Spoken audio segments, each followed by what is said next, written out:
चलो screen share हो जाए तो बताइएगा ना।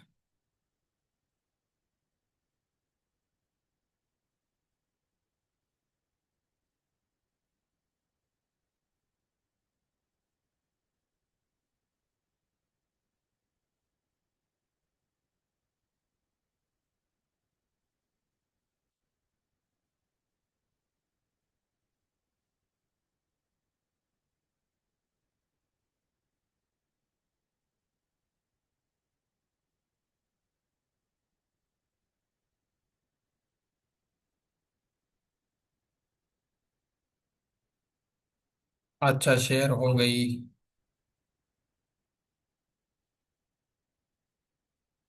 ये हमारा चैप्टर था।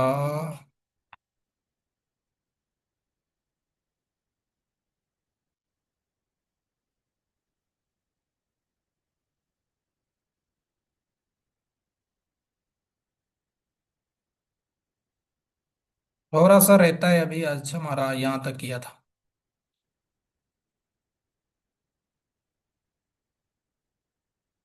ये टर्मिनोलॉजीज की थी रिस्पायरेशन से रिलेटेड। आज हम का मैकेनिज्म ब्रीथिंग का समझते हैं। यहाँ पे कुछ एमसीक्यूज हैं जो हमारे काम के हैं, उनको रिवाइज करते हैं। अभी जो रिस्पायरेशन होती है एनिमल्स की, जो उनमें है जो है ना, एक साइकिल होती है, उनमें दो फेसेस होते हैं। इस एक को कहा जाता है इंस्पायरेटरी फेस, दूसरे को कहा जाता है एक्सपायरेटरी फेस। ठीक है, तो ये दो फेसेस की मदद से रिस्पायरेशन की साइकिल चलती है। इंस्पायरेशन जो होता है या इंस्पायरेटरी फेस किसे कहते हैं? जिसमें जो एयर है वो लंग्स में इंटर होती है। एयर लंग्स में इंटर होती है, उसको इंस्पायरेटरी फेस कहा जाता है। ये ऐसे कोई एमसीक्यूज नहीं है, ये जस्ट समझा रहा हूं ताकि आपको क्लियर हो जाए कि ये क्या है। और एक्सपायरेटरी का क्या मतलब होता है? जब लंग्स से एयर बाहर निकलती है। तो ये आपने समझना है, इंस्पायरेटरी किसे कहा जाता है? जब लंग्स में एयर जाती है, एंटर होती है, उसे इंस्पायरेटरी फेज कहा जाता है। और एक्सपायरेटरी फेज किसे कहा जाता है? जब लंग्स से एयर बाहर निकलती है। ये दो तरीकों से फेसेस काम करते हैं ड्यूरिंग ब्रीथिंग, रिस्पायरेशन के दौरान। अभी इंस्पायरेशन में क्या होता है? डायाफ्राम। अभी डायाफ्राम को समझने के लिए पहले हम समझते हैं डायाफ्राम क्या होता है। कि डायाफ्राम एक मसल होती है, मेन ब्रीथिंग मसल होती है, जो आपकी चेस्ट को या एनिमल की चेस्ट को एब्डोमिनल कैविटी से मिलाती है। मेन ब्रीथिंग का काम करती है ये मसल डायाफ्राम। सही हो गया। क्या क्या क्या करती है? किसको कनेक्ट करती है? चेस्ट को या थोरेसिक कैविटी को कनेक्ट करती है एब्डोमिनल कैविटी के साथ। और और मेन ब्रीथिंग इस मसल इसे कहा जाता है डायफ्राम से। तो ये जब कॉन्ट्रेक्शन का काम करती है तो एयर जो होती है वो लंग्स में आती है। और जब ये जो है ना रिलैक्स हो जाती है, जो है ना अपवर्ड मूव करती है, तो उस टाइम एयर लंग्स से बाहर निकलती है। तो ये डायफ्राम का काम होता है। या जैसे आप एक्सरसाइज करते हैं या जो है ना भागते हैं, दौड़ लगाते हैं, तो आप देखते हैं कि आप बहुत बड़े बड़े सांस लेते हैं। तो ये डायफ्राम का काम होता है कि उस टाइम, उस सिचुएशन में भी आपको जो है ना एयर उसी टाइम जल्दी जल्दी में एयर को बाहर भी निकालती है और उसी टाइम एयर को अंदर भी लेती है लंग्स की तरफ। तो ये एक बड़ी मेन मसल होती है जो है ना, जो ब्रीथिंग के लिए काम करती है, डायफ्राम। तो इंस्पायरेशन के दौरान क्या होता है कि डायफ्राम मसल्स कॉन्ट्रेक्शन करती है, वो डाउनवर्ड मूव करती है, ताकि एयर जो है वो लंग्स तक आ सके। इंस्पायरेशन का हमने मतलब भी तो यही समझा है ना, कि उसमें क्या होता है कि एयर लंग्स में आती है। और एक्सपायरेशन के दौरान क्या होता है कि वो जो मसल्स हैं डायफ्राम, वो रिलैक्स हो जाती हैं। जब वो रिलैक्स हो जाती हैं तो वो अपवर्ड मूव करती हैं, और उससे लंग्स से एयर बाहर निकल जाता है। ठीक हो गया।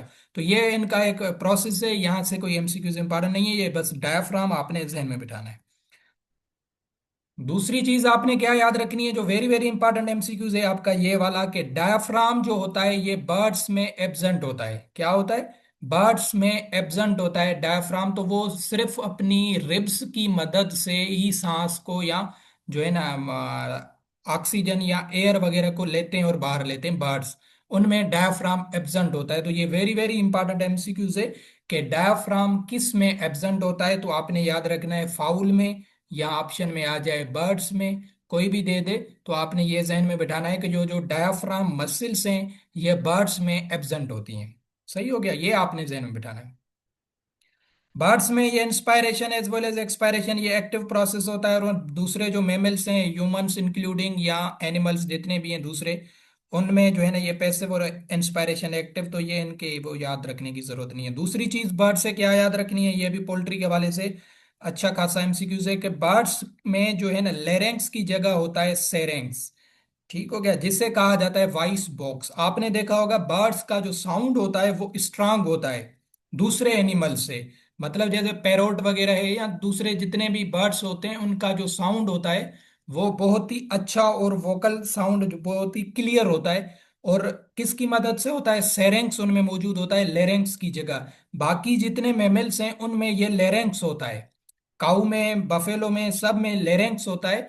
ये असल में काम क्या करता है कि ये जो फूड वगैरह हम खाते हैं तो वो ट्रेकिया में जाने से बचाता है लेरेंक्स। ठीक हो गया। और यहाँ पे थोड़ा सा वो जो है ना दूसरे एनिमल्स में ये साउंड प्रोड्यूसिंग कहा जाता है। अगर काऊ, बफेलो या मैमल्स इस तरीके से कोई वर्ड दे एक्सक्लूडिंग बर्ड्स के साउंड प्रोड्यूसिंग ऑर्गन उनका कौन सा है, तो वो लेरेंक्स होगा।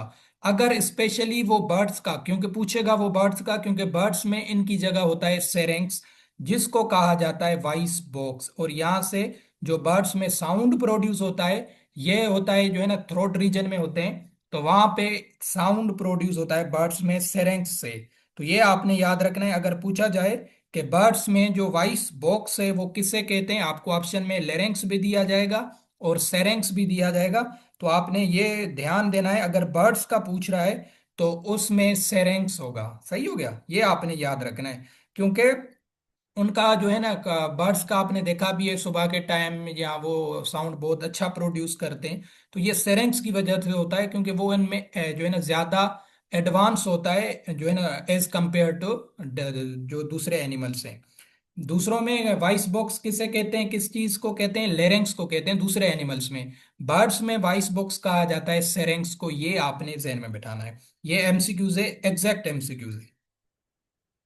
उसके बाद आपने क्या चीज याद रखनी है, वो है एयर सेक्स। अभी बर्ड्स में जो है वो बर्ड्स के लंग्स में 9 एयर सेक्स होते हैं, और ये आपने नाम याद रखने हैं, कितने नंबर। ये एमसीक्यूज में नंबर पूछ सकता है कि बर्ड्स के लंग्स में कितने एयर सेक्स होते हैं, तो वो होते हैं 9। ये आपने एक दो बुक्स में कहीं पे 11 भी लिखे हुए हैं, तो ये इनमें कुछ वो है ना, बट एग्जैक्ट आपने ये वर्ड याद रखने हैं कि 9 एयर सेक्स होते हैं बर्ड्स के लंग्स में। अभी एयर सेक्स क्या होते हैं इनको समझते हैं। ये बैलून टाइप जो है ना स्ट्रक्चर होती है लंग्स के ऊपर। सही हो गया, बैलून टाइप स्ट्रक्चर होती है। इसका काम क्या होता है कि ये एयर को स्टोर करती है।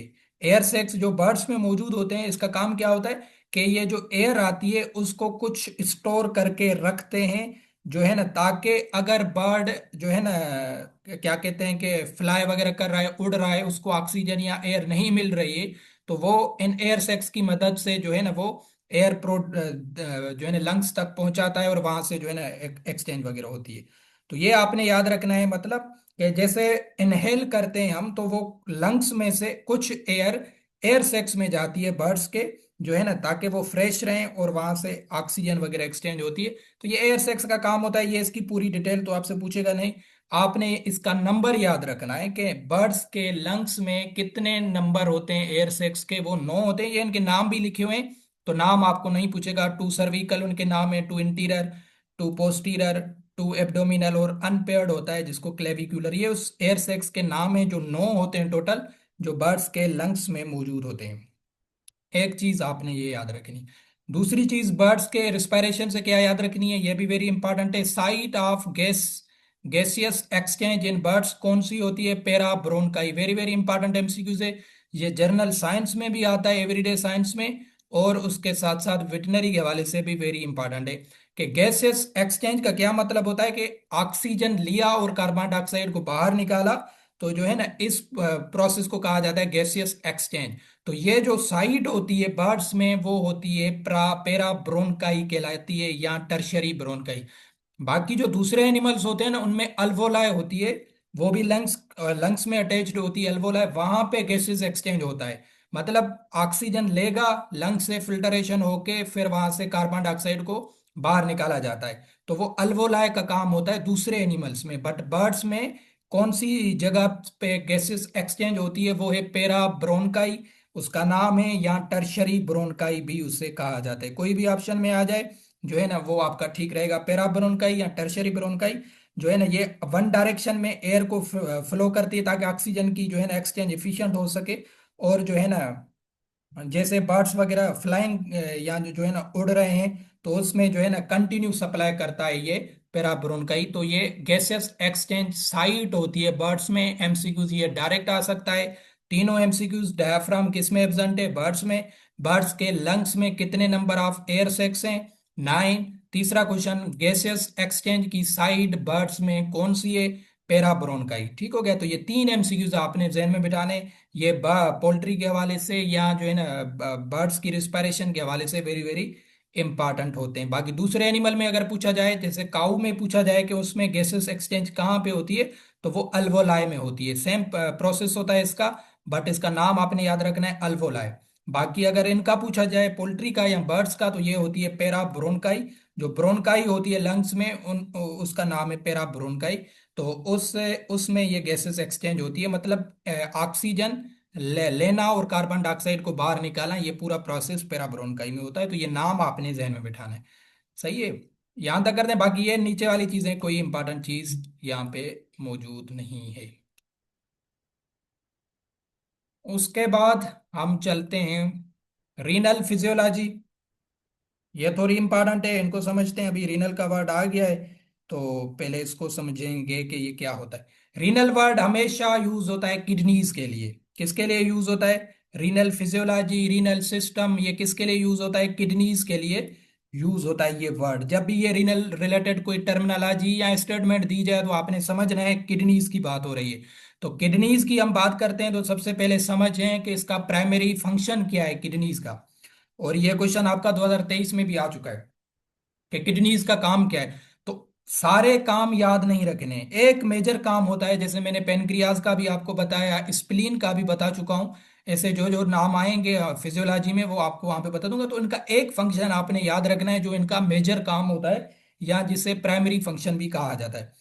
इनका प्राइमरी फंक्शन किडनीज का होता है कि वो फिल्टर करते हैं ब्लड में से टॉक्सिन्स या वेस्ट मटेरियल को। फिल्टरेशन का काम, जब भी ऑप्शन में या स्टेटमेंट में फिल्टरेशन की बात हो जाए और आपसे पूछे कि ये किसका काम है, तो आपने आंखें बंद करके सोचना है कि ये किडनीज की बात हो रही है, फिल्टरेशन का काम। फिल्टर फिल्टर कैसे करते हैं? मतलब ब्लड में अगर कोई जो है ना वेस्ट आ गया, यूरिया आ गया, क्योंकि यूरिन फॉर्म में फिर निकल भी जाता है ना वेस्ट, टॉक्सिन्स आ गए जो है ना, तो उनको ये फिल्टर करके बिल्कुल जो है ना बाहर निकाल देते हैं किडनीज। तो ये फिल्टरेशन का काम करते हैं बॉडी में किडनीज, ये आपने याद रखना। उसके बाद ये यूरिन भी जाहिर है प्रोड्यूस करते हैं, ताकि वो जो वेस्ट वगैरह है, वो पैदा हुई है बॉडी में, प्रोड्यूस हुई है, उसको बाहर निकाला जाता है। और ब्लड वाटर वगैरह को भी रेगुलेट करते हैं। तो इसके बहुत ज्यादा फंक्शंस हैं। आपने सिर्फ एक प्राइमरी फंक्शन समझना है कि ये फिल्टर करते हैं टॉक्सिन्स को, या वेस्ट मटेरियल जो बॉडी में बनता है उसको फिल्टर करके बॉडी से बाहर एक्सक्रिएट करते हैं। तो ये काम होता है, प्राइमरी फंक्शन होता है किडनीज का। ये आपने जहन में बिठाना है।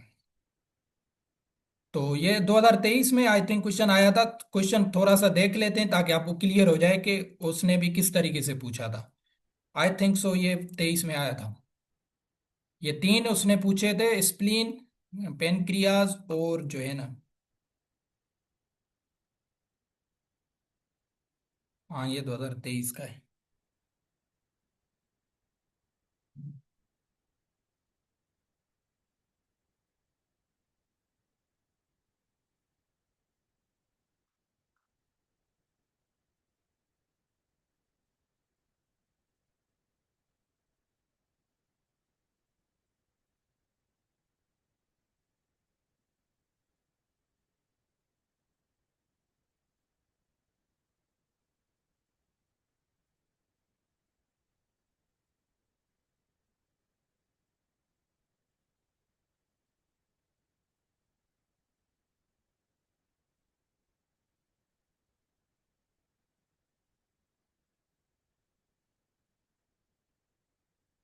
ढूंढते हैं तो क्या होता है, थोड़ा टाइम लग जाता है। जल्दी में देखते हैं, मिल गया, वरना जो है ना ग्रुप में ही शेयर करेंगे। आया था प्राइमरी फंक्शन किडनीज का।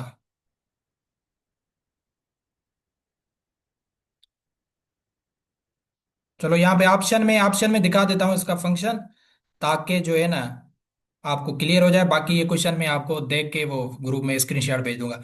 Filtering waste product from blood, ये फंक्शन होता है किडनी का, प्राइमरी फंक्शन है।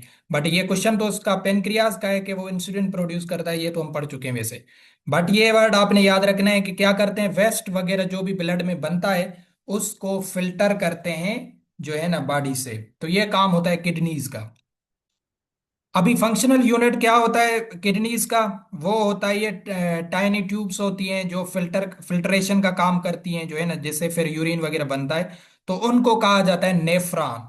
तो फंक्शनल यूनिट अगर पूछा जाए जो मेजर काम करता है किडनी में, वो है नेफ्रॉन्स। फिर इसकी फर्दर डिविजन्स होती हैं। ये क्या होता है, नेफ्रॉन्स का क्या फंक्शन होता है कि ये फिल्टर करते हैं पहले। अभी सारे किडनीज तो नहीं करेंगी ना, किडनी में भी तो स्ट्रक्चर होंगी जो काम करेंगी। तो वो नेफ्रॉन्स होते हैं जो फिल्टर करते हैं ब्लड को, वेस्ट वगैरह जो आया, वाटर आया, साल्ट आया, उसको फिल्टर करेंगे। फिर उसको रीएब्जॉर्बेशन का काम होता है। फिर उसको यूरिन की फॉर्म में एक्सक्रिएट किया जाता है। फिर इस नेफ्रॉन में भी बहुत ज्यादा स्ट्रक्चर्स होती हैं जिनके आप टाइप्स देख रहे हैं। सही है। ये cortical nephron, juxta medullary nephron, ये ओवरऑल ओवरऑल डिटेल्ड जो है ना फिजियोलॉजी है, ये इतनी पेपर में नहीं आती जो है ना, आपने कंफ्यूज नहीं होना है।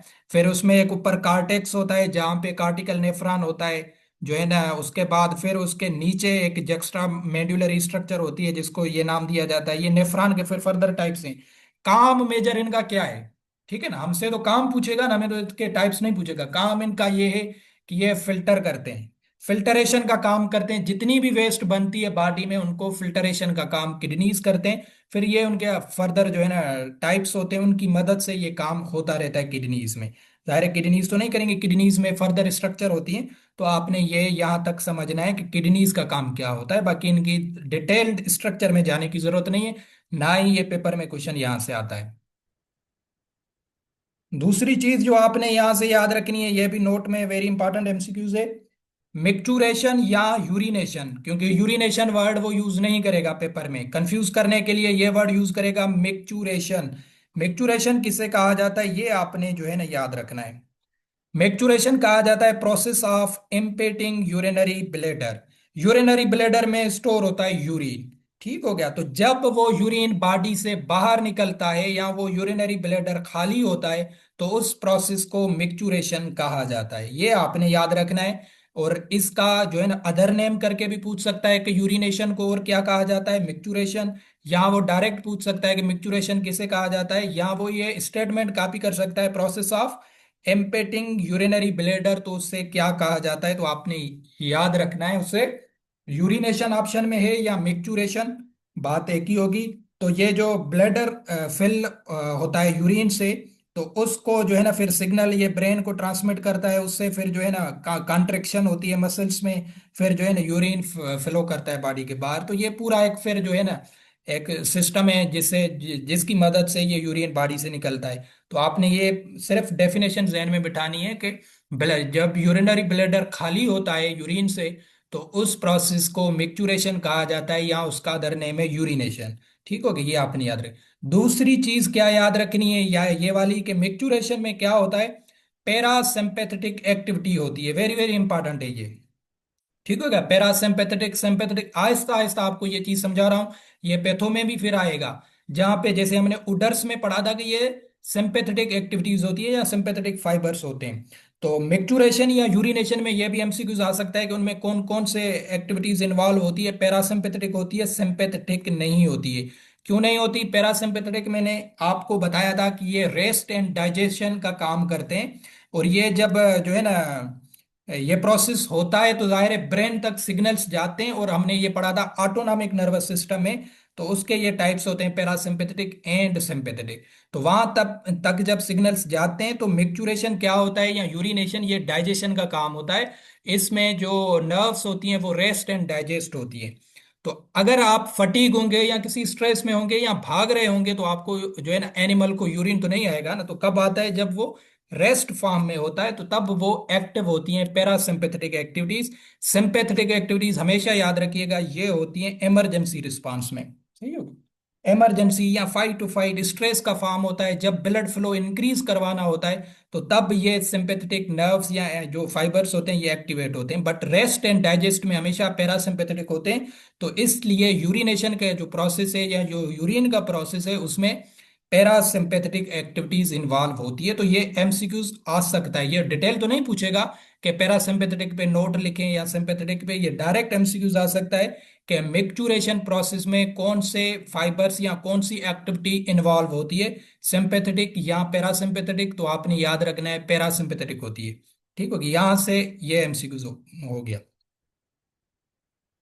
अभी जो येलो कलर होता है यूरिन का, ये किसकी वजह से होता है, ये भी आपने नाम याद रखना है। वो होता है यूरोबिलिन। यूरोबिलिन की वजह से होता है, ये भी डायरेक्ट एमसीक्यू से। ठीक हो गया। तो येलो कलर यूरिन का किसकी वजह से होता है, यूरोबिलिन की वजह से होता है। यह भी फिर फर्दर जो है ना इसकी और ज्यादा जो है ना डिटेल ले, थोड़ी सी लफ्जों में समझा देता हूं कि क्या होता है कि जो ओल्ड रेड, अभी रेड ब्लड सेल 120 दिन में तो वो उनकी डेथ हो जाती है। तो वो जैसे ब्रेक डाउन होते हैं, तो हेमोग्लोबिन हमने पढ़ा है उनमें, रेड जो उनका रेड कलर होता है रेड ब्लड सेल का, उनमें प्रोटीन होता है हेमोग्लोबिन, वो रिलीज होता है। फिर हेमोग्लोबिन लिवर में टूट जाता है, क्या होता है, टूट जाता है। उससे फिर आपने लिवर में छोटी क्लासों में बिल्यूरिबिन पढ़ा होगा, वहां से प्रोड्यूस होता है।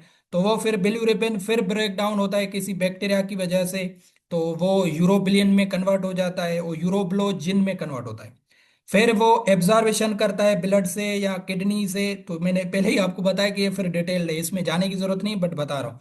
फिर जब वो एब्जॉर्वेशन होती है किडनी में, या फिल्टरेशन का काम होता है किडनीज में, क्योंकि यूरिन भी वहां से प्रोड्यूस हो रहा है, तो वो जो यूरोब्लोजिन है वो कन्वर्ट हो जाता है यूरोबिलिन में, और इससे यूरिन का जो कलर होता है वो येलो हो जाता है, डार्क येलो कलर का।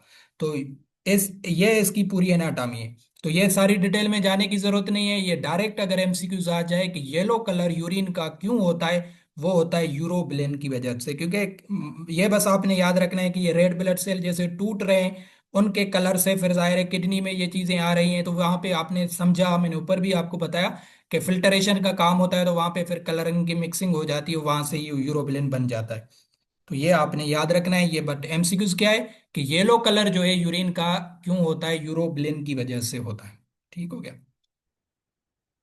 दो चीज और समझते हैं कि principal nitrogenous component of mammals, mammals के यूरिन में क्या होता है, यूरिया बनता है। और जो बर्ड्स हैं या एवियन स्पेशीज हैं, फाउल वगैरह, उनके यूरिन में क्या होता है, यूरिक एसिड होता है।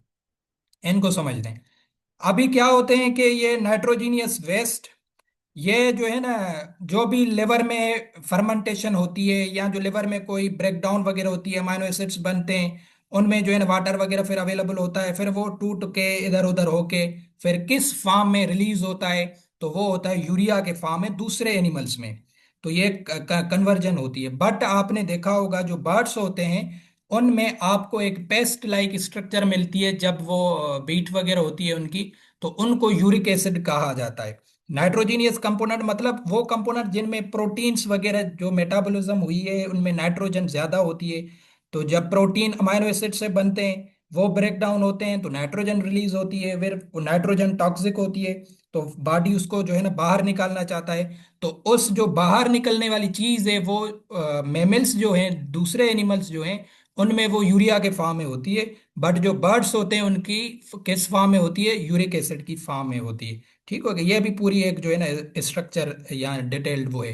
बट एमसीक्यूज तो आपको पता है, वन लीनियर एमसीक्यू सीधा आता है कि मेन जो है ना नाइट्रोजीनियस कंपोनेंट्स मैमल्स में कौन सा है, वो है यूरिया। और जो अदर हैं, सॉरी बर्ड्स हैं, उनमें आपने याद रखना, और बर्ड्स से ही पूछा जाता है क्योंकि इनका यूरिक एसिड मौजूद होता है, जो क्या कहते हैं, पेस्ट लाइक स्ट्रक्चर मैंने बताई थी, जो वाइट हो करके बर्ड से निकलती है, तो उसको यूरिक एसिड कहा जाता है।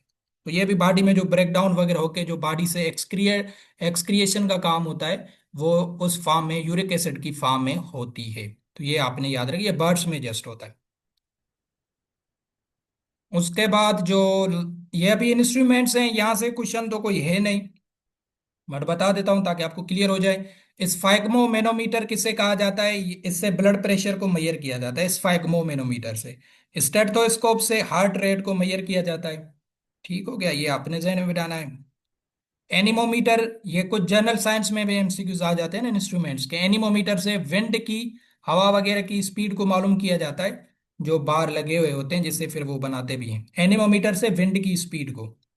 ह्यूमिडिटी या ह्यूमिडिटी जो होती है उसको हाइग्रोमीटर से मालूम किया जाता है। और जो है ना बैरोमीटर आपने जहन में बिठाना है, ये भी जनरल साइंस का क्वेश्चन है। प्रेशर जो है एटमॉस्फेयर में उसको मालूम किया जाता है बैरोमीटर से। बाकी ये वेटनरी के हवाले से एमसीक्यूज नहीं आते इनके इंस्ट्रूमेंट में से। लास्ट 10 मिनट है इसमें, ये आखिरी टॉपिक को डिस्कस करते हैं, फेरोमोन्स को। फेरोमोन्स को समझते हैं ये क्या होते हैं। ये वो केमिकल सिग्नल्स होते हैं जो आपस में जो है ना एनिमल्स शेयर करते हैं सेम स्पीशीज के। मतलब उनका जो बिहेवियर होता है या जो उनकी फिजियोलॉजी होती है, उनके बीच में ये आपस में सेम स्पीशीज के जो एनिमल्स होते हैं आपस में इंफॉर्मेशन शेयर, अभी वो बोल तो नहीं सकते ना, कुछ ऐसे केमिकली सिग्नल्स देते हैं जिससे वो मैसेज अपना दूसरे एनिमल तक पहुंचाते हैं, या उसे आप कम्युनिकेशन का वे भी कह सकते हैं। उनको फेरोमोन्स कहा जाता है। कैसे करते हैं वो उनको अभी समझते हैं। ये फेरोमोन्स की डेफिनेशन होती है कि ये केमिकल मैसेंजर्स होते हैं that carry information between individuals of same species, मतलब दो एनिमल्स की। हम तो जैसे ह्यूमन से हम तो बोल के कहते हैं ना, अगर कोई इशू हो जाता है, कोई डेंजर हो जाती है या कोई मसला हो जाता है, तो हम अपना मैसेज किसी दूसरे तक पहुंचा देते हैं इजीली। बट एनिमल्स कैसे करेंगे, या जो सेम स्पीशीज, बट ये छोटे एनिमल्स में होता है। तो ये कुछ जो है ना केमिकल मैसेंजर्स लाते हैं जिसकी वजह से ये आपस में डिस्कस करते हैं या कम्युनिकेशन करते हैं। यहां से एक चीज क्या याद रखनी है कि ये कैसे करते हैं, ये वेरी वेरी इंपॉर्टेंट है। वेमिरो नेजल आर्गन। वेमिरो नेजल आर्गन को और कहा जाता है जोकबंस, जो है ना जेकोबंस आर्गन। ये क्वेश्चन इससे क्या आता है कि ये कौन सा आर्गन है, ये आपने याद रखना है, ये सेंस का स्मेल का आर्गन है। किसका आर्गन है? स्मेल का आर्गन है। स्मेल की वजह से एनिमल एक दूसरे की बीच में कम्युनिकेशन करते हैं जिसको फेरोमोन्स कहा जाता है। उसमें अगर पूछा जाए फेरोमोन्स में कौन सा आर्गन इन्वॉल्व होता है, ये जो जेकोबन्स आर्गन्स या वेमिरो नेजल आर्गन, इसकी मदद से वो जो है ना क्या करते हैं, अपनी कम्युनिकेशन या अपनी इंफॉर्मेशन दूसरे एनिमल तक पहुंचाते हैं। वोमिरो नेजल आर्गन आपने याद रखना है, ये क्वेश्चन वेरी वेरी इंपॉर्टेंट है कि ये कौन से आर्गन है, टच के हैं, जो है ना क्या कहते हैं स्मेल के हैं, या जो है ना कोई और ऑप्शन भी आपको दे सकता है हियरिंग के हैं। तो आपने याद रखना है ये स्मेल के हैं, तो मतलब हमें पता चल गया कि वो स्मेल की मदद से अपनी इंफॉर्मेशन किसी और जो है ना क्या कहते हैं एनिमल में ट्रांसमिट करते हैं या ट्रांसफर करते हैं। जैसे female cow for suppose stress में है तो वो फेरोमोन्स रिलीज करती है ताकि मेल जो काऊ है या जो मेल अडल्ट बुल है वो उसका मेटिंग बिहेवियर कैसे पहचानता है, उसे पता चल जाता है ना, उसको वो स्मेल करता है कि ये जो है ना ये स्ट्रेस में है। तो ये फेरोमोन्स होते हैं जो इन्वॉल्व होते हैं, जो इन्फॉर्मेशन लेके आते हैं या जो कम्युनिकेशन करते हैं आपस में एनिमल्स। तो ये आपने याद रखने हैं। तो ये स्मेल का आर्गन होता है। अभी दो किस्म के जो है ना फेरोमोन्स होते हैं, ये वेरी वेरी इंपॉर्टेंट है, वाइटन इफेक्ट एंड ब्रूसी इफेक्ट। इनमें क्या होता है ये समझते हैं कि जो वाइटन इफेक्ट होता है इसमें आप ऐसे समझें कि जो माइस हो है या जो माउस की फीमेल है, माइस जिसे कहा जाता है जो है ना, वो माइस फीमेल, तो वो फॉर सपोज ईस्ट्रस में है। किस में? ईस्ट्रस में है, या उनकी प्रेगनेंसी का टाइम है वो अभी ईस्ट्रस में मौजूद है। तो वो जब मेल जो माउस है वो इंट्रोड्यूस करवाया जाता है, तो वो एकदम जितना उनका ग्रुप होता है फीमेल माइस का वो सारे ईस्ट्रस में आ जाते हैं। साइनोक्राइजेशन का मतलब क्या होता है कि वो एक साथ जो है ना एक ही टाइम पे ईस्ट्रस में आ जाते हैं। क्यों आते हैं? क्योंकि वो सेम स्मेल की मदद से मेल को जो है ना क्या करते हैं, कम्युनिकेशन करते हैं मेल के साथ या उसको जज करते हैं। तो वो ओवरऑल सारी फीमेल्स ईस्ट्रस में आ जाती हैं, तो उसको वाइटन इफेक्ट कहा जाता है। इससे क्वेश्चन कैसे आएगा वो आपने याद रखना है। ये तो इसका कंसेप्ट था वाइटन इफेक्ट का, कि जो है ना वो फेरोमोन्स रिलीज करते हैं मेल, ताकि जो फीमेल मौजूद होती हैं वो सब के सब एक ही टाइम में स्ट्रेस में आ जाती हैं जब उनमें मेल इंट्रोड्यूस करवाया जाता है। वे ना ये लिखा भी हुआ है, वे ना male mouse introduce into group of female mice, तो उनमें स्ट्रेस की साइनोक्राइजेशन हो जाती है। तो ये कैसे होती है? अभी इनमें एक हार्मोन रिलीज होता है जिसे कहा जाता है GnRH, गोनाडोट्रोपिन रिलीजिंग हार्मोन का नाम है। और ये वेरी इंपॉर्टेंट एमसीक्यू है बस यहाँ तक। ये जो अभी मैंने मेंशन किया है, ये क्वेश्चन ये इस तरीके से आ सकता है कि वाइटन इफेक्ट में कौन सा हार्मोन रिलीज होता है, वो होता है गोनाडोट्रोपिन रिलीजिंग हार्मोन। कैसे होता है कि जैसे ना अभी मेल एनिमल या मेल माउस जो था वो इंट्रोड्यूस करवाया गया, ठीक हो गया। तो उसने क्या किया, फीमेल्स को जो है ना सिमेल के फेरोमोन्स की मदद से उसने उनको डिटेक्ट किया। तो ये अभी सिग्नल्स जो हैं वो ब्रेन तक गए। क्या गए? सिग्नल्स जो हैं ब्रेन तक गए। ब्रेन में हाइपोथैलेमस आपने सुना होगा, वहां पे ये हार्मोन मौजूद होता है, गोनाडोट्रोपिन रिलीजिंग हार्मोन हाइपोथैलेमस में होता है। तो ये जो गोनाडोट्रोपिन हार्मोन होता है ये रिलीज करवाता है एलएच एंड एफएसएच हार्मोन को। किसको करवाता है? एलएच आपको बताया था ऊपर, लेट्यूनाइजिंग एंड फॉलिकल स्टिमुलेटिंग हार्मोन। तो इसमें आपने देखा था क्या होता है कि वो ओवरीज जो हैं उनमें फॉलिकल्स वगैरह बनते हैं या वो एवुलेशन उनमें हो जाता है। तो इससे क्या होता है, फीमेल ईस्ट्रस में आ जाती हैं सारी। तो इस हार्मोन की मदद से ये वाइटन इफेक्ट होता है। तो ये मैंने थोड़ा आपको कंसेप्ट समझा दिया। बट एमसीक्यूज आपने जस्ट ये याद रखना है, अगर क्वेश्चन आता है कि वाइटिन इफेक्ट में कौन सा हार्मोन रिलीज होता है, कि गोनाडोट्रोपिन, और इसमें क्या होता है कि साइनोक्राइजेशन होती है ईस्ट्रस, या साइनोक्राइजेशन ऑफ ईस्ट्रस इन फीमेल, ये भी आपने कंसेप्ट जैसे याद रखना है कि वो सब के सब जो फीमेल माउस माइस होते हैं वो हीट में आ जाते हैं जब उनमें मेल माउस इंट्रोड्यूस करवाया जाता है। तो अभी आपने फिर दूसरा भी समझना है, वो है ब्रूसी इफेक्ट। ब्रूसी इफेक्ट किससे कहा जाता है?